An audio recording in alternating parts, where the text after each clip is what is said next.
Hello and welcome to this episode of Politics in the Pulpit, a lectionary-based preaching resource designed to ask the provocative question of how politics could appear in our preaching this week.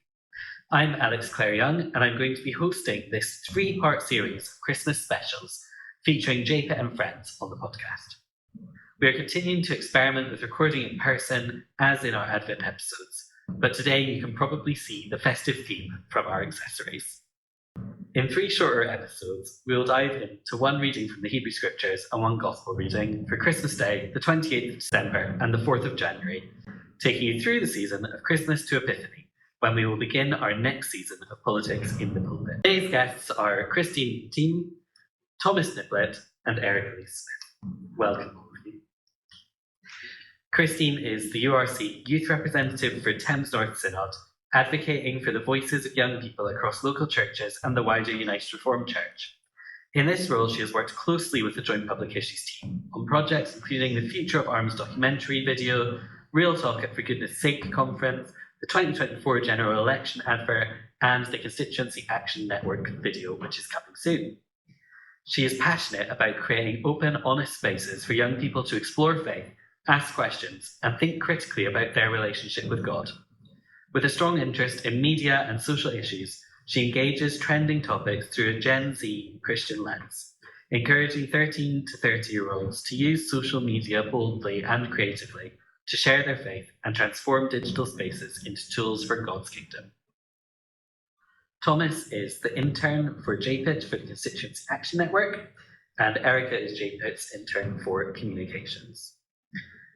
So, Christine, on Christmas Day, does politics belong in the pulpit?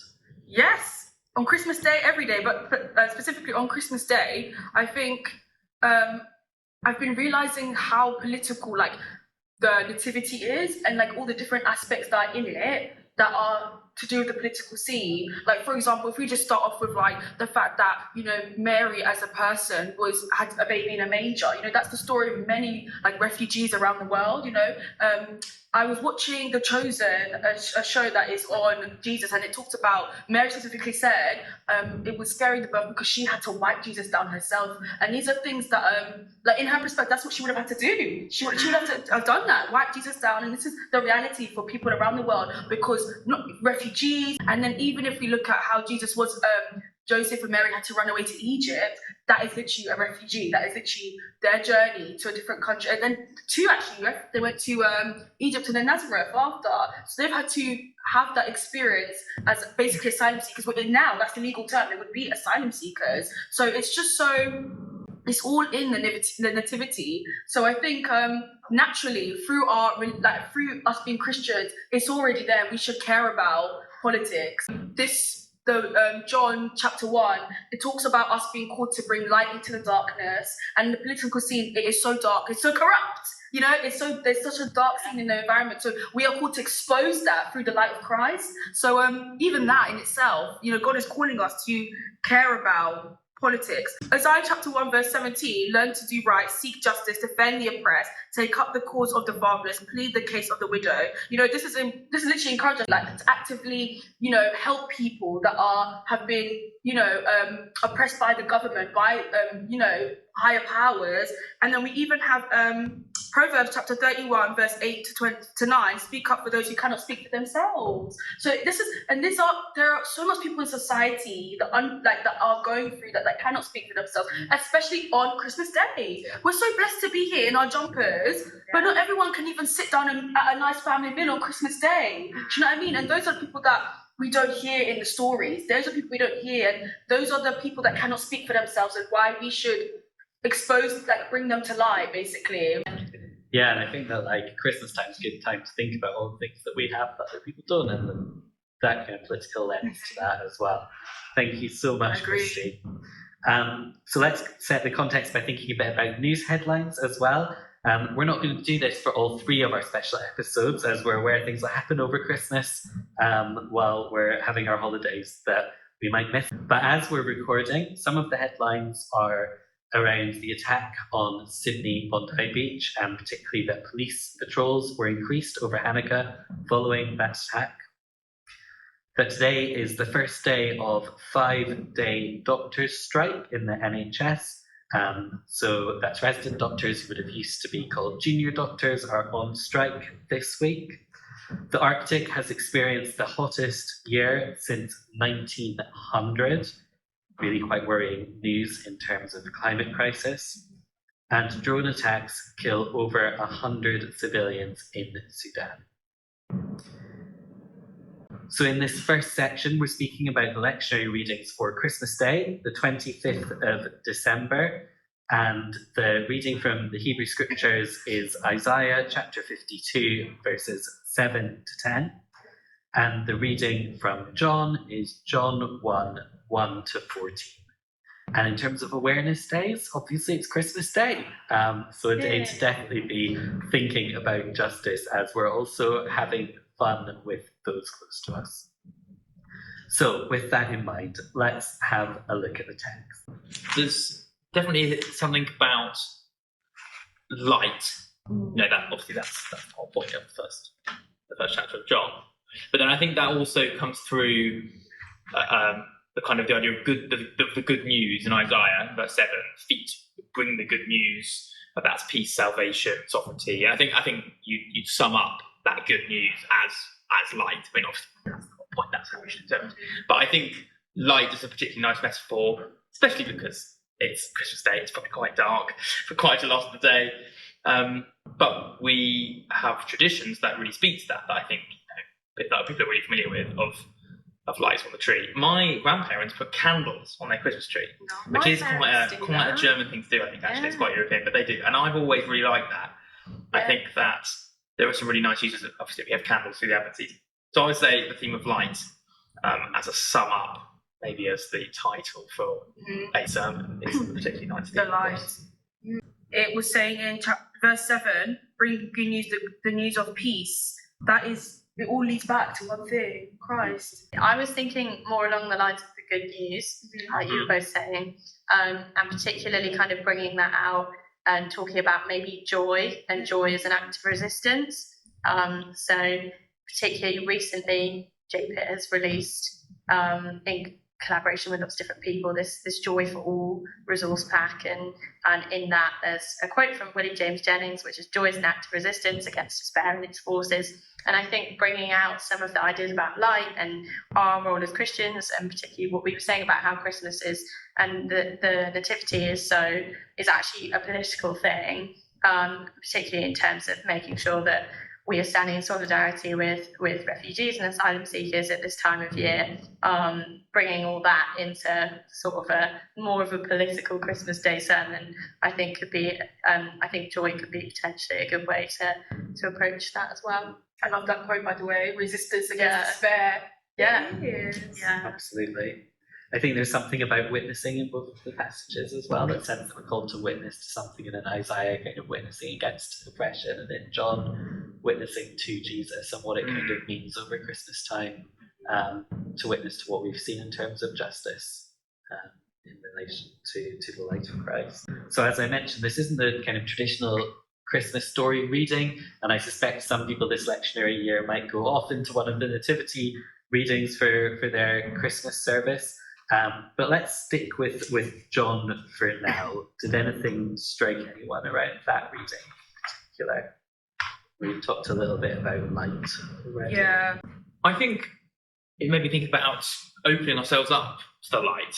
And there's quite a lot in this passage specifically about people kind of relating to each other, about how, given we all have the light of Christ, we have the presence of God, that is what binds us as people. And I think that's a particularly Christmassy theme, actually, that you could really draw out of this. It's a time to open ourselves up and relate to each other, but actually that takes bravery and courage and time to really know each other within our churches, within our families as well. I think we don't want to use Christmas in a way to avoid doing that deep knowing of one another, which maybe we can, if we misuse the traditions or misuse the kind of opportunity. Again, my family is quite strict about not just spending individual time on screens on the sofa next to each other, but actually talking. It's really hard, and I think that's something our local churches can do, and what the Constituency Action Network this project to build a network of churches, building relationships with their MPs, and through that with each other in community, can be something that we can really do. And Christmas is a time that shows that to people outside of the church, because that still is a bit of a tenet. People do still think of the church at Christmas time. So I think trying to see that light to each other. It also made me think a little bit about how we see the light in each other when the world streamlines those interactions, like I was saying with the screens. If you've self-service checkouts to like meeting people online in any context, but especially in kind of a service interaction context, and then AI. You sound like a right boomer. I know. This was a couple months ago. It said, human beings are called to be co-workers in the work of creation, not passive consumers of content. I think that's a great Christmas time quote, that we work with each other through the light that we each possess to build something great, to fulfill the vision of creation that God has for us, and not passively sit by and consume it, or passively sit by as the world suffers. Do you guys think that when it comes to Christmas, people do forget about, like, do you think they leave their politics at the door? For example, yeah, definitely. I mean, it's like I have never really, in some ways, like so many of the sermons I've heard have been just like, you try and cater to your audience who maybe people, like you say, that aren't necessarily Christian, that are just trying church for the first time. So you have like the sermons about chocolate and the sermons where you get to open a present, and those are all the ones that I remember. I couldn't tell you.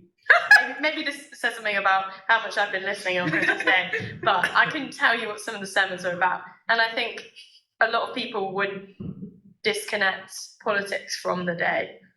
So I really enjoyed hearing what you were saying earlier about how literally look at the nativity. It's so political.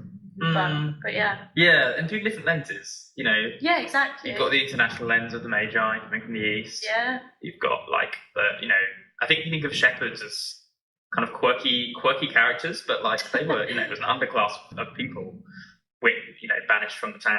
It's quite and they were before. I always think it's nice that they came before the Magi came.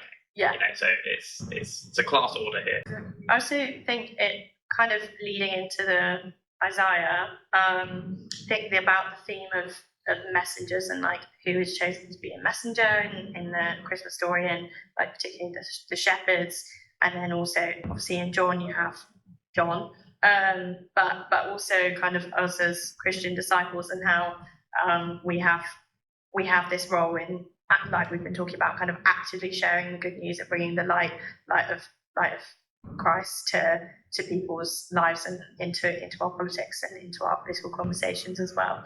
So that was sort of one of the themes going into that Isaiah as well. I don't know what you guys thought about it as well. I thought a bit about exile actually as well. I think this is addressing the Jewish exiles in Babylon at the time, and thinking about the return of the Lord to his people, and the return of the Jewish people to Jerusalem. And then I think for us, how do we think about the idea of return? I think it's very easy for us to kind of long for a return. Maybe it's just me talking, but to long for a return to like a strong church in Britain, like 100 years ago, when church membership was much higher. And it can be really easy to fall into that, even though we might know that there were some problems then, and having full churches doesn't mean lots of Christians necessarily, does it? But we need to question that more carefully. What about, as Christians, kind of exiles from former power? I think rather than the number of people, we can equate that with like institutional power of the church rather than kind of theological depth of individuals' faith. So we should be careful about being triumphalist. We want to focus on God's power, and that's a small power. We know that the smallest interactions between people, the kind of whispers into our dreams, into our hearts, is a small power. I think it's the power of the mustard seed. And we might see God as powerful in a big sense, but that's the whole point of the nativity, is that he was a baby, and we can get away from that because we're so used to the story. We hear it so many times, but everyone loves babies, and that's because babies are small and vulnerable, and we innately feel we must care for them. And we lose that as people get older, even though all humans are worth equally. So I think there's something special about thinking about the smallness of Christ, the smallness of his hands and his feet, was born. I like what you said earlier about Mary wiping Jesus down. Yeah. Such a that act of care. But we lose that once people get over a certain age. I don't know.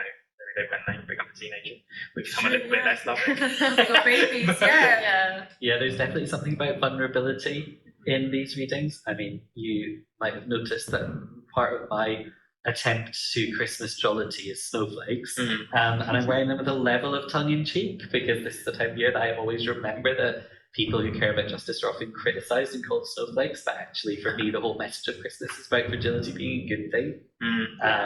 And actually being, and as a disabled person, being able to say at this time of year, yeah, actually it's cool to be vulnerable, like that's what God's calling us to. And I think that does come into the Isaiah as well, because the messenger, as you mentioned, Christine, is kind of literally travelling across mountains to bring this news, and that's a vulnerable thing to do, right? It's not straightforward. It's not. It's not. easy. It's very It takes a lot of guts to do that. Yeah.